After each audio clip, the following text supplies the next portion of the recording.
Hey, how's it going? Good. My name is James Bennett. My wife and I have kind of put together a collection of World War II vehicles, and we take them to shows and events and different things like that. Kind of been in the hobby for almost 20 years now. Started doing this when I was on active duty in the military. Wow, okay. So what do you have here? First off, this is a 1944 Clark manufacturing company, airborne bulldozer. They made these to go inside of gliders and larger transport planes to be flown in with airborne engineers to build runways or to do different things. And they were used in the Pacific and in Europe during the war. So how long did it take you to restore this? This looks very, very brand new looking. It took my wife and I about a year, and there's always something to do with it. So they're never quite done, but it took us about a year to get it done. Did you have to make any custom parts to fix it up, or did you find stuff like somehow on eBay? There's a lot of unique looking parts, or is it just surplus, We did. It was in pretty bad shape when we got it. There's a friend of ours down in South Carolina that was able to supply us with some parts, and when we got it, it was mostly complete, so we were able to kind of take it apart, restore it, or have a local place fabricate some pieces and things like that. The seat cushions aren't on it right now because they're actually on loan to a company that reproduces seat cushions for World War II vehicles. And, really? Yeah, so he's using them as a pattern, so other guys that have these little dozers can be able to, have new seats made for them. There's about less than 100 of these, or about 100 of these left in the world in various shapes, from parts to restored ones. I think there's a couple in North Carolina, one at Fort Bragg, or two at Fort Bragg, and so anyways, there's a few of them still out there. So less than 100, you said. That's wild to think about. Wow. And it can't be that fast, obviously, but what do you think it can pull? It can't. I'm not quite sure what it can pull. It's got a hitch on the back for pulling. It's got a winch, pretty much for self-recovery in case it gets stuck. So it can definitely pull itself out. But yeah, they're definitely would do small work compared to the big boys that they would use during World War II, the D6s, D8s, big Caterpillar dozers. But wow, kind of unique. They don't weigh a whole lot. They weigh about 5,000 pounds. So they would add, and these are ballast boxes. They would add sand and rocks in here to get really? more weight so they can push. I wouldn't think it needed any more weight. That's crazy. And it's got a gas engine with a 4-speed transmission, so it kind of drives like a vehicle. This would be your clutch instead of using a foot, so you kind of get it in gear, and it's got four forward speeds. It actually will move pretty quick. That's crazy. So you still have to shift gear. I didn't realize that. Wow. Yeah. If you're trying to get up and move it pretty quickly, you could. But yeah. So have you ever have to be careful with these? Because I feel like this would tear up your concrete. It does. We put down mats whenever we drive them on concrete or asphalt. When we go to show it or anything like that. So that's definitely a concern. And what is the jar for, by any chance? It's a good cleaner. So the air filter brings in whatever, but these were working in very bad environments, so they would get a lot of just dust and dirt and debris and stuff. And it would suck it up. Well, it would go through and it would deposit into the jar before it would get sucked down into the main air filter of the bulldozer. So that way you be able to unscrew that, kind of dump the larger, like a piece of leaf or something like that out of it, just trash. That's crazy. They didn't have oil filters, so you had to change the oil pretty frequently on these. And so they were kind of built pretty quickly, and kind of rushed into service. So they have their fall, downsides, but they're neat. Might be a weird question, but does any of the parts, would it work on a Jeep, or is it just some of its own? I don't know if them being deployed, Yes. The military loves keeping things simple. So, something like your oil pressure gauge or your amp gauge, your temp gauge, things like that could transfer, not necessarily to a Jeep, but definitely another military vehicle. Okay. So they try to keep it that way. Same with gasoline, ran on gasoline just as much as the Jeeps or anything else did. This is 6 volt, you know, so is the Jeep. So they try to keep, you know, use the same battery if you need to. Okay. So yeah, they definitely try to keep them to where you can, you know, make them easy to work on. Have you ever tried to use it before? We haven't used this one, but like I said, we've got a friend of ours that he'll go out and clear, you know, an acre or 2 of land with one of these things. Like, they're not powerhouses for pushing stuff, and you know, like you can see in the construction site, but they're definitely they'll definitely work. That's awesome. Wow.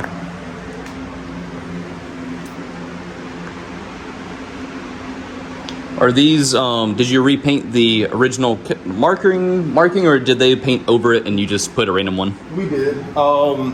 This would have been its original serial number. So what we did was, at the Clark company, they would have had everything done in blue, you know, and then that was really, we were told it was kind of keep the Germans from, or the spies, whatever, from standing outside the gates of like the Jeep factories and stuff, tracking how many they were building. Yeah. So you can't take a black and white picture so far away.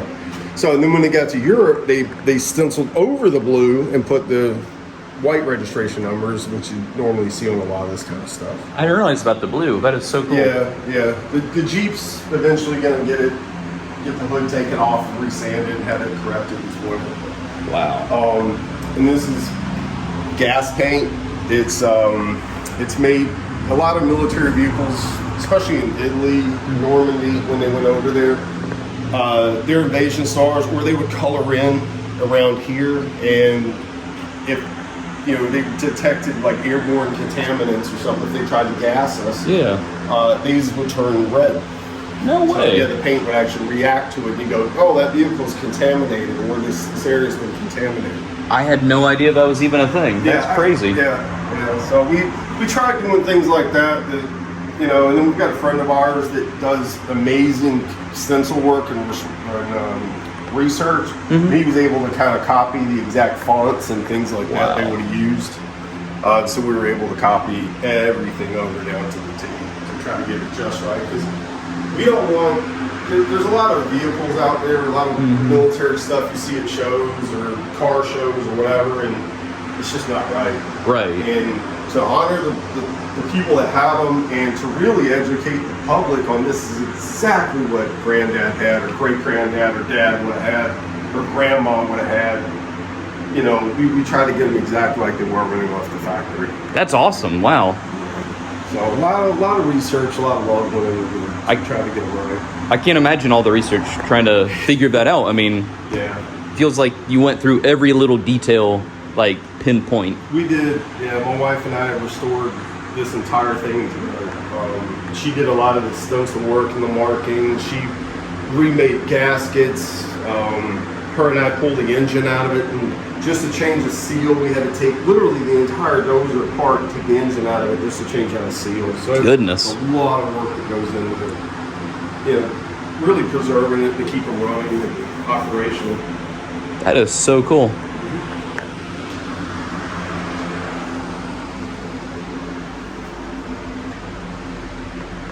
We were able to we found a World War II picture where he's in the back of an airplane, and figured out, hey, that's where we ought to put a fire extinguisher on this thing. So that's a World War II fire extinguisher painted in the right color of green, which wouldn't have been the same color as the dozer itself. So it would have been a different color. Okay. Mm-hmm. Yeah, they call that equipment green or ammo can green. Oh, okay. All the equipment would have been painted that color. It wouldn't have been the standard. It's kind of like the gas cans, like on the back of the Jeep. It's the same color. Oh, really? They're not the same as the color of the vehicle. Yeah, I see that. That's wild. A lot of guys just think, oh, everything's just green and we'll spray it green. And there's a lot of younger people out there now that are in the hobby that are absolutely trying to get this right.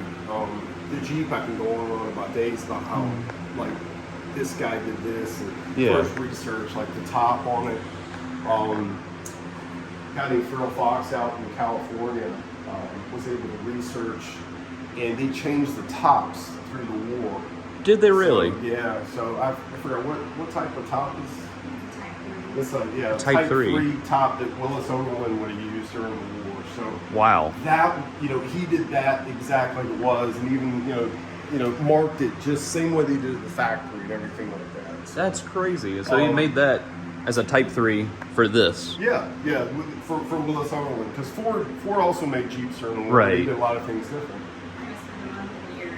Yeah, everything's right for the correct of March, because this rolled off the line on March 6th, 1943. The seat cushions were done by a company called All American Canvas, Nick Hopper. Oh, I love that smell. Those are a special type of seat cushion that would have gone in. I think Type 2 seat cushions that went in. So, like I said, these guys are like really just so dedicated. If you unzip them, there's a paper tag inside of them. No way. Like that company did when they made them brand new. That's awesome. Wow. Yeah, that detail. I enjoy that kind of part of it. Trying to make it exactly right. Willis Overland used Goodyear tires during the war. So we had reproduction Goodyear tires. Where do you even get reproduction tires like that? I mean, the thickness and everything. There's a company out there that still makes them. Like I said, the Jeep's pretty all original except like the wear out items. Your tires, your top, your seat cushions, things like that. You got to replace the seat frames, the body, the frame, the motor, all that. It's actually all the original parts it was when it left the factory. Wow. Really? The insulation? Yeah, they use like a horsehair material. No way. So you have like the legit horsehair. Yeah. Again, wow. The guy that was our stencil work was able to recreate these, and then we installed them. They recreate the tags that would have gone on the radiators when it left. There's another company called Mifflinburg that reproduces the original cases for the 6-volt batteries. So, wow. Yeah, it's an original 6-volt battery Willard type case with a brand new reproduction battery inside of it, or a new production battery inside of it. So. That's crazy. I mean, I feel like this is something ready to be deployed right now. I mean, I've been to museums and I haven't seen one this clean. Yeah, we're pretty picky. Unfortunately, a lot of museums I don't know. They might not put in quite as much effort as some of the collectors do, but it's original Spartan horn. I mean, you can tell just by the pitting of it. Instead of using reproduction, try to keep the original parts. This Jeep was like a little time capsule after the war. It was a Texaco service station had it in Pennsylvania. Oh wow! And they used it at the service station to kind of push cars around the lot and stuff and do whatever they needed to do. So they painted it red. The interior was like a robin's egg blue color. Blue and red. Yeah, okay. It was rough. And beige wheels. Okay. Yeah, it was a goofy looking little Jeep, but the cool thing about it was it was like a little time capsule. The voltage regulator was still date coded to it. The fuel pump was still date coded to it. A lot of the components of this Jeep were just still there. They never changed them out. In the Army, things get tore up really quickly, and it's no problem to drop another engine in when you blow a motor or when you do this or that. Right. And this little Jeep, fortunately, had all of its original parts still in it. We get questions a lot about the headlight covers. Oh yeah. So I put a headlight cover over one because my grandfather in World War II, which there's a picture of him right there. Oh really? He painted over his. And I don't want to paint over a very, very expensive original headlight. Right. So what we did was we put a World War II cover over it, which they would have used during the war. And so anyways, we covered up one to be just like his Jeep, but this is it was when it left the factory, but outside the markings are of my grandfather's Jeep. Why would you cover it? Really to knock down light. Okay. If you're driving at nighttime, the Germans either might not quite see it as well, or they might think it's a motorcycle coming or something like that. So a lot of them, they've covered up both of their lights. One of them, sometimes they put little slits in them right here. Okay, I've seen the split, but they did that. I've seen a few British Jeeps where they took another one of these blackout drive lights and stuck them in here on both sides to really try to knock down the light. And that's really what they did. That was the whole purpose behind trying to just knock down a lot of the light. the light switch inside of it, you can turn on and off. Like right now, if it's in the position it's in, you can drive the Jeep and no problem, mash the brakes on it, the taillight wouldn't work. So there's a reason for that. Okay. So you pull the switch all the way out and all your lights come on and it runs like a normal car. So they thought far beyond all that, so you're not driving around, at nighttime. And yeah, I don't know if the Humvees even have that. I mean, they might. I don't know. The Humvees will move. It's a different setup, but a lot of the Humvees or a lot of the newer stuff, they still try to keep some of that. Like the blackout drives, things like that, they try to keep. It's got blackout driving light and little blackout marker lights on both sides. Okay. And blackout driving light on one side. Wow. Something else we couldn't source that is just non-existent anymore is windshield glass. Oh, I can imagine. But we were able to get 2 panes of reproduction glass for a Jeep, and then another supplier we know, friend of ours, was able to have the stencil done so we could etch the original markings back in the glass. So that's marked for no February way. of 1943, which So would have been a month before the Jeep was delivered. That's crazy. Yeah. Wow. So we Excellent Glass in Washington is who provided the glass because they can do any kind of custom sizes, and that was nice for us because we, to try to find the sizes that would fit the windshield was a little bit of a challenge. Yeah. I mean, that's really cool. I mean, for something that there was I forgot how many of these were made, you still have a lot of custom made things for it. They made a lot of them. I mean, I don't think they even know how many of these officially were made. Yeah, a lot of the records right there. They made Right there. what right over. We looked it up. There's actually 360,000 by almost. right there. Oh, really? Almost 280 by 40. Wow. And that's approximate, but that's a pretty close number. But yeah, they made a lot of these Jeeps, but this one, when we got it, had glass from the 50s in it. So obviously it got broken at some point in time. They replaced it. Well, my wife went through and we took the entire inner windshield frame apart. So that's cool. So you were able to get that glass recreated. It's from the 50s originally, but it broke. So is this fresh glass? You said from Washington? Yeah, there's a glass Okay. company called Peninsula Glass out of Washington State, and they do. Oh, Washington State. Yeah, and they can do custom glass sizes and thickness, and if you want a beveled edge and things like that. So we ordered exactly what came out of this and ordered 2 replica pieces, and then like you said, we got the cement tape that they would have used to go around it and trim that down and put it back into the inner frame and then installed it in the counter. And then went back and re-etched. That's awesome. Just that detail is insane to me. It needed it. This Jeep, like I said, it's rare that it has all of its original parts, meaning the body. A lot of stuff's just rotten. They reproduce everything for these things. Right. So guys will have a rotten body. They'll just chuck it. They'll put a reproduction on it. This is the original body for this Jeep. That's the original engine. It's the original frame. So we wanted to do it right. We were like, this Jeep's such a original piece. So that's why we didn't skip on anything. I never noticed how these were just slapped on like that. That's so cool. Yeah, and they're literally just held on by force. I had no idea. Yeah, this thing goes on the road. Top's moving, but it stays. You hook it there, hook it here, and then just strap it across the back, and that's it. There's really not a whole lot to it. Top's come down pretty easy. Underneath the passenger seat is where the top would get stowed if it wasn't on the vehicle. But what is under there now is a windshield cover. So, it's actually an original one. It's a real one. It's one from 1943, I believe. Huh. That we bought, that a friend of ours had. But anyway, so you can cover the windshield when you put the windshield in. So you don't get glare like an airplane's flying over it or something like that.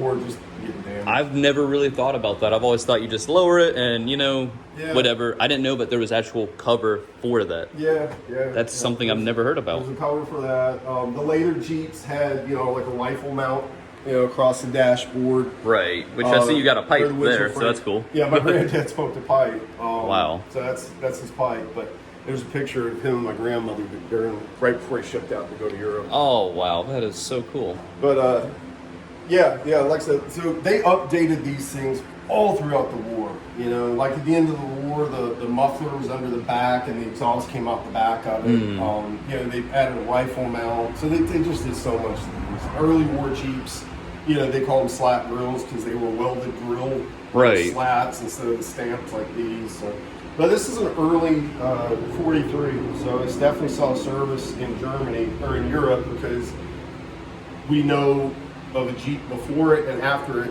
very close to its serial number, that are still actually overseas right now, and they were able to document it. So we know this one went over there and actually got brought home. Wow. We don't know that about the Dozer. Oh, you don't? Okay. Yeah, we don't really know its history. That's cool. I mean, definitely cool how you have the padding and stuff. I mean, yeah. Did you have to get that one redone as well? Same company as this? All three of them. So, same company.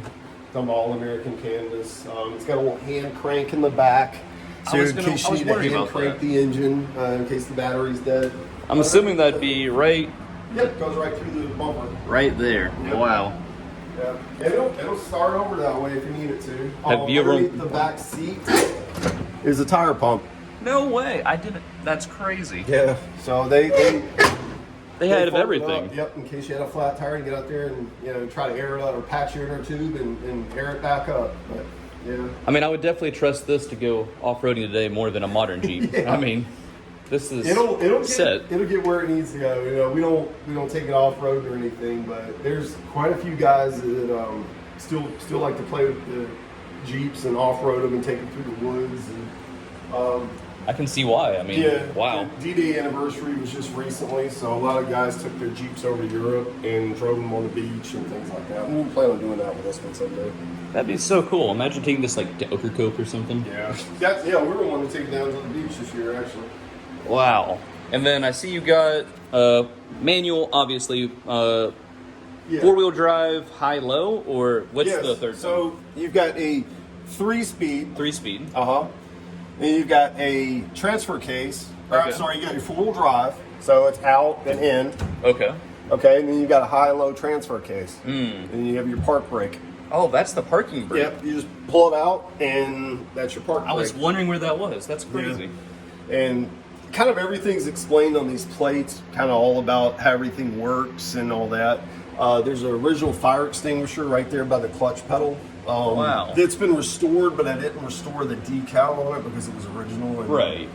Yeah. It didn't look so great, but it's only original one, so I didn't want to mess with that. That makes sense. The original hand crank wipers. They're not in later Jeeps. They put a bar between these, so one guy could run both of them at the same time. This one didn't have that. I can't imagine driving this like you're driving it alone. Now you're having to drive, shift gears while doing that, while steering. Yeah, while paying attention to all your gauges and just the road and hit a bump, hit yourself in the chest there. I mean, like oh, wow. Yeah, and there's not a lot of room. I mean, I'm not a very tall person, but when I drive, it does this driving down the road with that top on it. So it's a small man's vehicle. You're definitely taller than me, and I'm looking at that room right there. I'm thinking my knees would be like close to my chest. I mean, that is like. Yeah. I'm assuming that's not adjustable. So. No. And we take this on tri-roads on sunny days and only locally. If we have to go really far out of town, it gets trailered wherever it goes. Yeah. It's like driving a motorcycle. It's very dangerous to drive it. I can imagine. There's no turn signals. There's one brake light. There's no seat belts and no roll bar. So it was just the way it was when it left the factory, and it's fully road legal. Yeah. But yeah, this is kind of our baby. This is something her and I have put far the most work into, and something we'll always keep just because of the family ties to it and whatnot. But yeah, I can imagine. Yeah. That's a crazy low mirror right there. Yeah, that's the way he had his mirror on. So you'd and be still here in any looking position, down. It doesn't show a whole lot. Like even if you had it up here, you're really only going to see like just barely right behind you. There's no other rearview mirror on the Jeep. That's it. And I see it can fold in so that's convenient. I do rallycross, so that might be perfect for me. Yeah. They try to think a lot of this out. We have all the extra accessories of what I have. It's got like button-in like half doors They only come up to, like, when you sit down and you come in here. I think it's really just keep the mud out. Right. But anyways, it's got button-in half doors, and they, like I said, they try to think as much as they could. And then when they ship these, you fold the windshield down, take the bows down, and they can actually stack them. I've got pictures of these on rail cars where they've, like blocked wood, and we're able to actually stack these when they're not crated. I see there's like a gap right there. Did this originally like fold over, or is that just how it came? That's just the way they built them. Really? That is. I'm guessing it was just due to easiness of getting smaller pieces of metal, not shipping, logistics, and things like that. I was just wondering, I saw that crease, and I'm like, and then I see that weld there, and I didn't know. That's the way that's exactly the way they came. There's Wow. no more to it than that. There's not even the hood prop, so when it's up, it just rests against the windshield, and the headlights fold up, as a lot of people know. Right. Like you need to work on it at nighttime or things like that. Wow. It looks like both fold up. Oh, wow. They did. Okay, I thought it was always just the driver's side. That's crazy. You can undo the wing nut, and they will They just fold fold up. up. Straight up. Wow. And then you even went in and replaced that on the wires. All the wiring in it is. I didn't even know you like could it was. find that anymore. There's a company called Vintage Wiring, and I think they're in, I forget where they're at now. They move so much, but they reproduce all the wiring for these vehicles. The That's trailer, crazy. the dozer, the Jeep, all the wiring in this is all original cloth covered wiring. They redo the entire wiring harness for the entire Jeep. So it's just like it was when it was built. That's crazy. Yeah. Wow. Just the work that in detail is insane. Yeah. And then you get to pull this with it, so that's so cool. Yeah. Which this is kind of unique by itself, and this is why my wife and I bought that. This is an airborne Converto dump trailer. Converto manufacturing company. They're actually still in business. Really? They make like roll-off systems for dump trucks or garbage trucks. But anyways, it dumps. It's a little dump trailer. So this can actually do that? Yep. It was made to be pulled behind the Jeeps or behind the airborne bulldozers. Yeah, I saw the little tiny like claw Yeah. back there, so I was wondering about that. And then, like I said, the dozers will pull them too. They have the hitch in the back where you can lock in the pedal. But Right. yeah, you can unstring it out if you want. But anyways, you can pull the lever and it'll dump. And you pull this and it'll open the tailgate. Oh, no way. So it works like a little dump truck. So, Do they still make stuff like this? Because I this would be nice to have. I've seen the K trucks that have that in the back, but like this would be nice just to go down the road. Yeah. I've seen that. I think it's where a lot of these went after the war, is a lot of like off-roaders and stuff like that, because they're very useful. I've seen people on Facebook, they all firewood with these and just use them on their property. That's so cool. Yeah, this came out of Florida. I don't know where it would have served beyond that, but I can't imagine the rust if it came from Florida with how old it is. A lot of the pitting and stuff. It was orange. The dozer was orange after its service. Wow. Like a road coat orange. Yeah, they were. But anyways, yeah, like I said, they had a little chute in the back they can dump stuff out of if you needed to. Or, I've got a picture of the 101st Airborne over in the Ardennes where they were stacking rubber boats in the back of these. Rubber boats. Yeah, I guess they just needed a trailer, but they used the Converto trailer and stacked a ton of like rubber boats they used to paddle across the rivers and stuff. Wow. But there's no suspension on this either, though, which is kind of a downfall. You go about 35 miles an hour, that's as fast as you want to go. Yeah. Because they're built. The axles are just bolted to the frame. So there's like no leaf spring or anything. No. It's just they're a lot different than the Jeep trailers. The Jeep trailers they had fenders. They had a suspension to them. They weren't great, but this was kind of the work trailer of it. And, it actually still has its original tags and things like that. We were able to find these. That was actually an NOS part, just a new chart guide. But anyways, yeah, we tow it behind the Jeep. We're going to go to Freedom Fest. We've done it the last couple of years. We took our command car last year before that we took the Jeep. So anyways, that's awesome. Let's see what we do with stuff like that. Questions, but yeah, this is like I said, this is stuff we enjoy doing. Since you've been through all the detail, is there a reason why the ends of these nuts and bolts and stuff are red? Is that like those are Zerk fittings for grease. Oh, so, wow! You can actually grease the leaf spring there. Yeah. There's grease points in this whole thing. In the manual, they're called a loop chart. Yeah. That a lot of units, they don't leave the factory that way. They just spray them green and then they assembled them and then did one final spray and kind of overspray them on everything. Like a lot of guys, these come silver or plated. Okay. But what Willis did right at the end of the assembly was they stuck a piece of tape over it. They painted everything. So if you see a fully silver one, it's actually not correct. But, anyways, I talked to a World War II veteran one time, and we got to talking about that. He was, oh yeah, I don't know if he said he got in trouble one day or they had nothing to do one day or something, but some NCO above him had all of those guys go through all their Jeeps and paint all their Zerk fittings red, so that way they remembered to grease and knew exactly where you're supposed to grease everything, so they didn't miss anything. That is so cool. Yeah. Wow. It's crazy to me how like Ford came up with the grill idea, and now that's a Jeep thing, but not a Ford thing. And and then Ford made the M151 in the early '60s for the military, the Mutt Jeeps, and they couldn't use the grills that look like these. They had to turn them sideways. The slots were sideways in the Vietnam Jeeps, and that was because Jeep said, "No, we're going to trademark that." That's crazy. Or whatever they did, but yeah, you're right. And Ford did everything differently. I mean, they painted their engines gray. Versus Willis Overland. The hoses were different. They did a lot of things in the Jeeps different than Willis.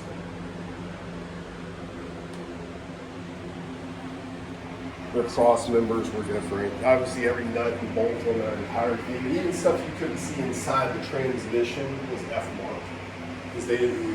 Henry Ford said, we have to make everything interchangeable, but we're not going to warranty Willis' stuff. Right. So the brakes, we're going to know it's our part. So they were able to put an F on every single thing. That little cursive F. I mean, that's smart. Nut and bolt. I mean, that'd be a good, like, advertisement thing for when you get home and it's like, I'm buying Ford because it worked this well in the war. So that's cool. Early in the war, in 41, barely 42, they quit doing it, but all the Jeeps across the back called script Jeeps. They said, they were stamped Willis across the back, or Ford with the Ford logo. Yeah. Chevy trucks, GM trucks had it across the front. Dodge trucks had it across the front. The Army goes, you guys aren't advertising on us. No. Take them off. Goodness. Everything from that point on, they could not mark anything with their manufacturing logo other than their data plates, which is, the stuff on the dashboard. Right. So that's the only place where you'll see. Well, that's crazy. You really would know it's a Willis. Like if you're just a standard GI. If you're like a collector or something, you'll know standing from here that's a Willis, not a Ford. Wow. Like the cross member here, when they assembled it, they welded the front cross member on. Ford didn't do that. Ford did theirs completely differently. Really? Was it stamped or was it just? They're slid into place and there's no marking at all like there is. That's another big telltale sign to Willis Overland part is the welds for the cross member. That's crazy. So now you've probably cursed me because now I'm just going to go to a place and go, oh yeah, that's not a real Willis. Yeah. Well, that's crazy. Wow. Yeah. A lot of guys will take the frames. The frames are actually in good shape. And then they'll just drop a reproduction body on the Jeep. I mean, you'll see a lot of pitting, a lot of imperfections, and we chose to stay original parts, or where everything was kind of tack welded and things like that. Well, that's what they did back then. Yeah, so you don't want to get rid of that. Car show. A lot of guys are like, oh, it's not perfect. Oh, it's just an old Army Jeep. Spray painted and. No, this is exactly what it should have been. Yeah, it would have come out of factory that way. Yeah. They weren't trying to win awards when they rolled them out of line. They made one, I think, at the height of production every 4 minutes. Every 4 minutes. 24 hours a day. That's crazy to think about. Yeah. I mean, that's a. Ford was cranking out B-24 bombers at almost the rate of, I want to say they were making like one every certain amount of hours once they had to that high point. Unbelievable to think how a country can produce that much in that amount of time for a war across the ocean. I mean, that's insane to me. Yeah. Wow. Yeah, and we didn't try to do. I'm not talking about all this stuff for bragging rights or this Jeep is cooler than somebody else's. it's done right, and I don't want you, me, or these kids or anybody looking at like, oh, that's what they had in the war, and it's not. It really they need to see exactly what it was, that they would have had, and it's the right way to honor the veterans too. I think it's really cool that you're doing this because, for instance, there's some guys now that are historians that are really having to help out because there's AI photos popping up of World War II photos that are not real. And now it's getting confusing for the next generation. Yeah. And the older guys that can really point it out, they're dying off. Yeah. So if we could get the younger generation into what's historically accurate, maybe that can help go against that. I don't know. But it's crazy right now. Yeah. So I think this is really, really cool with that. So we try, like you said, that's what we do.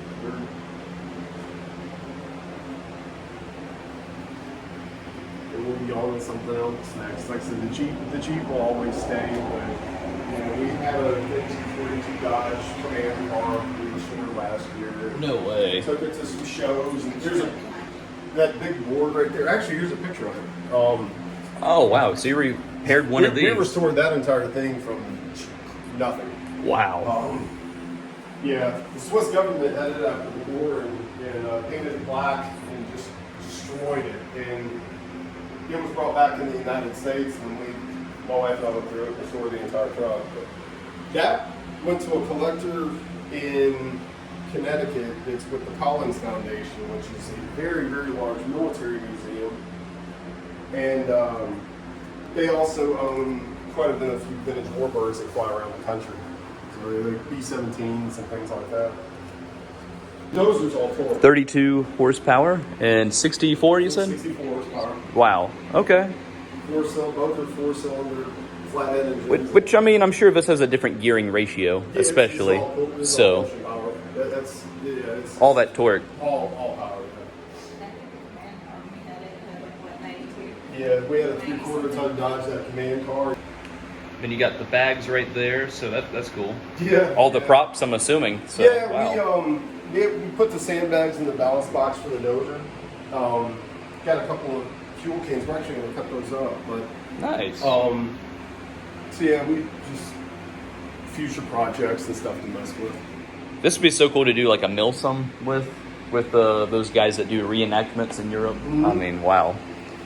Like I feel like if I had this, I would get carried away and I would start like making a ditch out there, like. Yeah, It's already thought about. yeah, it's very tempting to crank this thing up and want to go out and actually push dirt with it. But there's one Wow. in the Airborne Museum in Fayetteville, outside of Fort Bragg. And then there's another one that's on the base, an actual engineer's unit, but neither, and again, not trying to brag, but neither are quite restored to, Right. to honestly what they should be. But this one's marked for the 82nd Airborne, 307th Airborne Engineer Unit. So this would have been a glider-borne Dozer during the war. That's So it crazy was to think marked about. Back up for their unit, and then we called it Mulligan because the old kids book Mike Mulligan and the Steam Shovel from the 1930s. Oh, that is very, I read very that as a fitting. kid, so that was one of That my is favorite so books. fitting. So we named it Mulligan.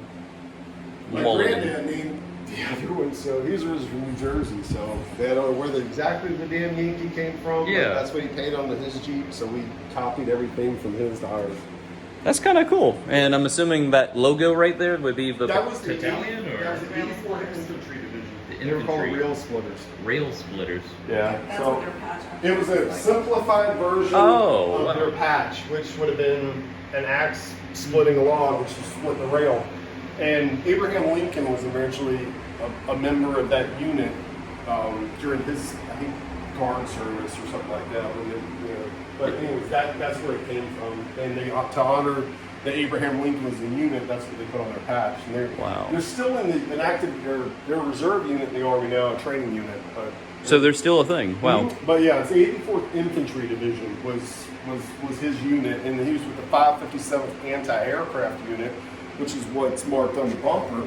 Anti-aircraft automatic weapons. So they brought in, they had like half tracks with quad 50s in them, Wow. and anti-aircraft stuff, and that's what they did. He was a warrant officer, so he was attached to the headquarters battery, and he had a Jeep, and this is what he drove. Did he ever come home and want a Jeep after that? I he didn't really talk about the war. He passed away when I was probably 8 or 9, but he didn't say a whole lot. But we've learned a lot through a lot of his records. He saved a lot of his manuals. We've got a photo album that's probably 30 pages long that he took throughout his time from England all the way to Germany. We've got his uniforms. He brought back a Luger and his little capture paper. Oh, that's awesome. Bring it home. So we were able to save a lot of that stuff. Wow. Yeah. So he didn't talk about it a whole lot. But he met my grandmother at U.S. Otans before he shipped off to Europe. And they got married. He shipped off to Europe, and back they settled in Goldsboro. He went to UNC Chapel Hill in the GI Bill, and then became insurance adjuster in Goldsboro. That is really cool. Wow. 40s, and I don't know if they're still in business or not. But anyway, the bottom of it stamped in it something like 5/20-something 1943. So I was able to do that. So I found the original gas can for it. Spare tire lock. I mean, even the diff is painted. I mean, wow. Yeah, spare tire lock. So nobody can steal your spare off of it. It's a World War II item. Really? They put an octane tag on it to show the minimum the right octane, so you don't just crud fuel in your vehicle. I never knew that was a feature. Yeah. I thought that was. A lot of them are missing or Okay. just gone, but I think they reproduce those now too. That's a really good touch. Scrapbook we take to the shows. Yeah. Wow. The Jeep's coming off the plant, the women's and women's workers working on it during the war. Wow. Crazy how able to mobilize like that. That's my what word. it look like. No way. Yeah. And y'all were able to restore it just like that. Yeah, it was very rough. Cool thing about it was once you started sanding and trying to clean it up, the original hood numbers and stars started to come through. That's crazy. I thought they would have scraped those off. Yeah. So that's. Oh, I see that blue. Yeah, That is a weird, funky looking Jeep. I'm not sure who wanted to go with those colors. Yeah, like I said, we were always told Texaco owned about that was actually sandblasting, so that was how much rot and damage was in there. They reproduce panels, so we're able to panel in and still save the original body. The hat channels were pretty much weighted up because they were wooden, and they just soaked water and rotted. Yeah. So. I see that you were able to cut it out, and I mean, wow. Yeah, different parts. We were able to save certain sections of the floor, certain we couldn't. Certain parts of the back. I saw in Marketplace that apparently at one point they made a stainless steel body or something. Yeah. And I saw one for sale, and I was like, oh, that'd be cool, but I can't imagine how much that would weigh. Yeah. Wow. But that is so cool. Yeah, it needed a lot of love. Every minor detail. I just love that green. Yeah, and they used 2 different color greens during the war. This is a later war green. So more of a darker? Yeah, or a light? Okay. Yeah. The original was like a kind of a mud. I think it's a little bit darker, but it's like a more of a. The later one's actually a little bit lighter. Yeah, It's like more a like pea green. Yeah, trying to put the original tires back in it, redoing the wiring, and test fitting everything. Wow. Yeah, painting the markings back on it, and trying to get everything just right. That's impressive. Yeah. Some of the work we had subbed out. A guy is very good at restoring the original carburetors, was able to save the original carburetor. Another person was able to redo the entire speedometer and rebuild it so we can keep our original without using reproduction. That's crazy. The guy that did the speedometer is all born. Yeah, he is, yeah. Okay. So there's people all over the world, all over the United States, where a lot of this stuff came from. This is a gas can I was talking about when we saved it. Oh, yeah. Yeah. Wow. It's cool that y'all were able to work on this together, Yeah, changing out the glass and the windshield and, the fire extinguisher, restoring that, redoing our points, and just, always correcting something. Oh, this wasn't right. Yeah. So we were able to find the correct Yankee marked, part for that. And that's kind of what we got done. And we put together the entire toolkit for it. Wow. the whole entire toolkit. Yeah.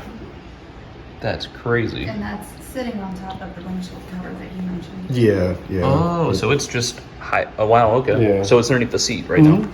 But that's the trailer before we restored it. Oh, okay. Yeah, I can definitely see the rust. Yeah, there's the original World War II picture I was talking about. Oh, and with the yeah. rubber boats, but yeah, it was. Yeah. But anyways, we kind of went through it. And then I see you definitely went back to the correct type, right? Yeah, we used Firestone because they use Firestone on their trailers. We've got reproduction Firestone tires. Oh, and there it is, lifted. Yep. Trying to get painted and trying to redo the original combat rims for the trailer. And we were able to. That is the original registration number. You were able to find it. Yeah, it's kind of cool. Is there anything like any website where you can type in that number and it goes back some? No, but we're hoping to find like pictures of, like you look on the season World War II picture, like, hey, that's my truck. Or, Yeah. But this is our command car before we restored it. Here's pictures of different people. There's Bradley and Churchill and Patton, and they all rode in those during the war. That's what it looked like before we restored it. So that's where you have black and wow. But anyways, we that was a lot of love. I can see that too. But and did you use the same paint that turns red? yeah, for the back section of it. Nice. Here you can see it around the back.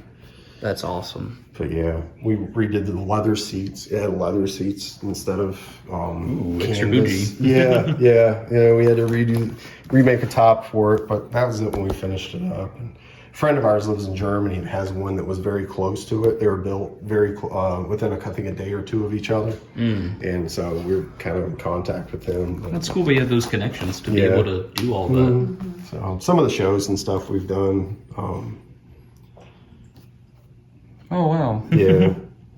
Yeah, Nice. a little honor flight event. We had some pinup girls there that wanted to, some of the car shows we've been to, and check it out at the cemetery. My grandparents are buried, and see what there's the trailer when it's tilted and opened up. And Have you ever been asked to go to like a World War II veteran's funeral in it? Not yet, but we're more than willing to. I put a few things out there on Facebook. We'd love to take a veteran for a ride, or for a funeral, anything. We would love and be honored to do something like that. There's the Jeep and the command car in Smithfield last year. Wow. So she drove one and I drove the other, and it took us about an hour to get there. From here, it took an hour just to get to Smithfield. All back roads. Wow. That was when it snowed this year out in front of the house, but we cool idled photo. it out. And we're like, let's get a picture on the snow. Backed back in, knocked the snow off the tires, and I'm sure it handled pretty well. yeah, though. that's it in Fifi. No way. Yeah, that's the size comparison to the two planes. So that flew over my house right there, and that is massive. Yeah. I mean, it's hard to think how massive. I mean, that engine right there is almost the size of the Jeep. Yeah, I mean, that's, one of the propellers is taller than that thing. Like they're so big, but I mean, yeah. Wow. And I love that for now. Yeah, That's awesome. We're always going to find something else to restore Wow. and work on, but yeah. Anyways, we figured you'd get a kick out of seeing. Yeah, some of the thank you stuff so we've much. done.